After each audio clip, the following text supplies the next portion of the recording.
What makes Red Lobster so popular? Over 30 delicious seafood reasons right on the Red Lobster menu. Lobster, snapper, clams, flounder, Shrimp. Generous platters of America's favorite seafoods. At these prices, we'll be back. Red Lobster is where America goes for seafood. Come join us for dinner or lunch. Red Lobster, the chain that convinced millions of Americans that seafood didn't have to be fancy or expensive to be delicious. Famous for its shrimp deals, crab feasts, and dangerously addictive Cheddar Bay biscuits. It once dominated casual dining. But behind the warm lighting and steamed lobster tails is a dramatic story of rapid expansion, huge corporate changes, disastrous promotions, and a bankruptcy that sent shockwaves through the restaurant industry.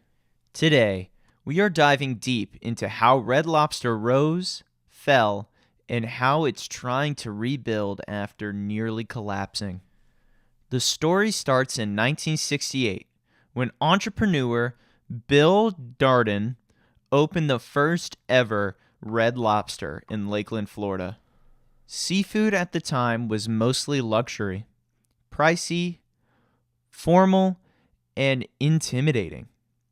Darden saw an opportunity: create a relaxed, affordable seafood restaurant the entire family could enjoy. And it worked. Diners who rarely got the chance to try lobster or crab suddenly had access to a full menu of ocean favorites, and people loved it. Within just 2 years, the concept was so successful that it caught the attention of General Mills, the cereal giant looking to break into the restaurant business. They bought the small chain and invested heavily in expansion. With General Mills' deep pockets, Red Lobster exploded across the United States throughout the 1970s and 80s. They introduced national advertising, standardized their recipes, and launched iconic promotions like Endless Shrimp, Lobster Fest, and Crab Fest. And of course, the Cheddar Bay biscuits, which arrived in the early 1990s and instantly became the chain's crown jewel. By the late 90s, Red Lobster had become the seafood restaurant in America, a staple for birthdays, date nights, and Friday family dinners. In 1995, General Mills spun off all of its restaurants into Darden Restaurants, which later grew to include Olive Garden and Longhorn Steakhouse. Red Lobster remained one of its biggest brands. But as the 2000s began, trouble was brewing. Red Lobster's model wasn't aging well. Seafood prices were rising. Fast casual restaurants like Panera and Chipotle were stealing younger crowds. And the chain struggled with an image problem. It began to feel dated compared to trendier seafood places. Then came the promotion that became corporate legend, Endless Crabs, in 2003. Darden launched the deal expecting customers to eat a limited amount. But crab prices unexpectedly soared, and people showed up hungry, very hungry. The promotion led to a $3 million loss in a single quarter and shook investors' confidence. It wasn't the final blow, but it marked the beginning of a long decline. By the early 2010s, Olive Garden was outperforming Red Lobster, and Darden restaurants wanted to cut loose what they saw as a struggling brand.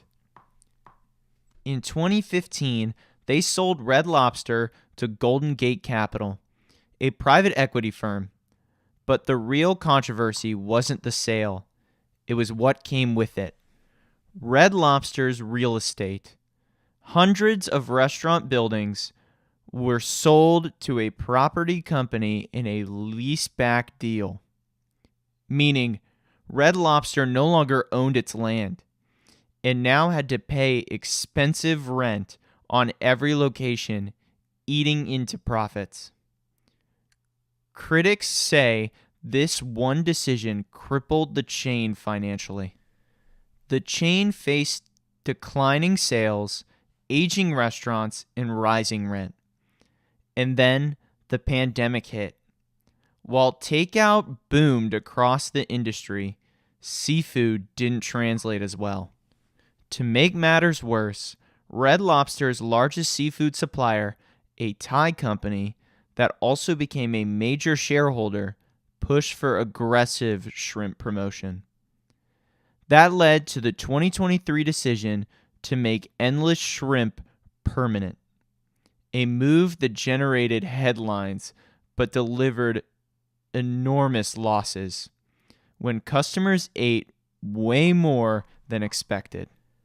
Add in supply chain issues, high operating cost, and long-term debt, and Red Lobster was running out of time. In May 2024, Red Lobster officially filed for Chapter 11 bankruptcy, announcing the closure of over 100 restaurants. The filing blamed bad promotions, high seafood costs, the loss of company-owned real estate, declining foot traffic, and years of mismanagement. It was one of the biggest restaurant bankruptcies in modern U.S. history. Despite the closures and financial chaos, Red Lobster isn't gone yet. Bankruptcy allowed the company to restructure, renegotiating leases, and closing locations that were losing money. New investors claimed that they want to modernize the brand with a refreshed, slightly more affordable menu, smaller, more efficient restaurant layouts, better promotions, and a return to the brand's original identity, accessible, family-friendly seafood. Whether the comeback works is uncertain, but Red Lobster's name, recognition, and loyal fan base give it a fighting chance. From a small Florida restaurant to a national powerhouse, Red Lobster's journey has been one of innovation, mistakes, reinvention, and resilience. Only time will tell if the famous seafood chain can rebuild and reclaim its place in American dining.